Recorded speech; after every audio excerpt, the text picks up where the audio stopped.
কালকে থেকে হাজবেন্ডের সঙ্গে কথাই বন্ধ হয়ে আছে। তাকে বলেছিলাম এই গরমে কিচ্ছু মন চাইছে না, অফিস থেকে ফেরার সময় ভালো কিছু খাবার এনো। সে বলেছিল ঠিক আছে আনবো।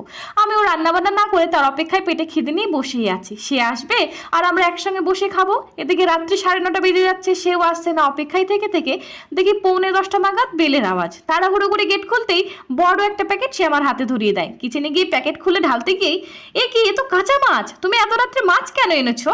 সে বলে তুমিই তো বললে ভালো খাবার আনতে, তুমি তো মাছটাই বেশি ভালোবাসো, তাই নিয়ে এলাম। হে ভগবান, আমি বলেছিলাম রান্না করা খাবার আনতে, রান্না করার জন্য খাবার আনতে নয়। রাত্রিবেলায় তো খাওয়া দাওয়া মাথায় উঠেছিল, মনটাও দুজনেরই খারাপ, কিন্তু আমি আবার বেশিক্ষণ রাগঝাল করে থাকতে পারি না।